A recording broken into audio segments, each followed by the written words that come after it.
Hello viewers, in this video we will talk about exercises women should avoid with osteoporosis.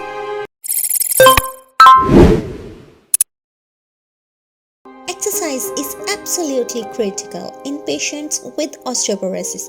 Not only does exercise improve overall bone health and decrease the bone loss in postmenopausal women, but it also can improve balance which can prevent falls that leads to fractures. Every patient is different and degree of bone loss may affect each patient's specific exercise recommendation.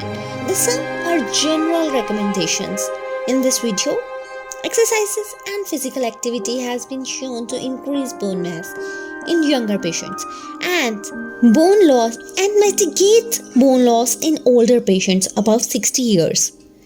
Weight-bearing exercises have been shown to mitigate bone loss in patients with osteoporosis. However, depending on the degree of bone loss, some weight-bearing activities should be avoided. High impact of bone-bearing exercise such as running, jumping have demonstrated the ability to improve the bone density. However, depending on the degree of bone loss, should be avoided to decrease their risk of developing insufficiency fractures aka stress fractures.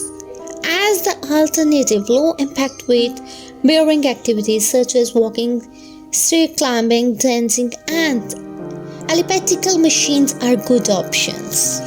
Exercises that involve excessive bending or twisting should also be avoided as they can place the spinal vertebrae at risk of compression fractures. Some activities such as yoga can be performed safely but with an appropriate modification.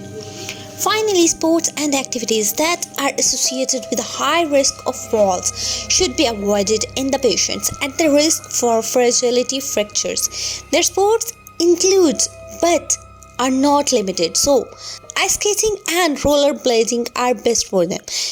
The National Osteoporosis Foundation has good handouts and information on safely performing yoga and pilates with the appropriate modifications. An expert said in his practice, he mostly encountered the osteoporosis in two areas: patients who have sustained fragility fractures such as distal ridges or proximal humerus, or the older athletes who develop sufficiency fractures secondary or repetitive activity on weakened bones.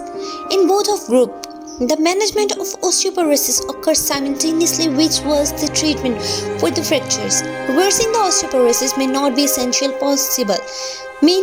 entirely possible, but there are a number of steps that can help mitigate the bone loss in some intense improve bone density. Always start the patients on the appropriate calcium and vitamin D supplementation.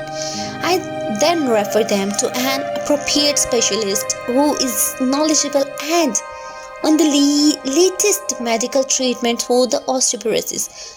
So, keeping in these points in your mind, you may run back on the field. Even some athletes with osteoporosis are back on their activities and love that doing. So remember this thing, whatever you do, but be careful about your health. Thank you for watching this video. Please share your feedback in the comment section below.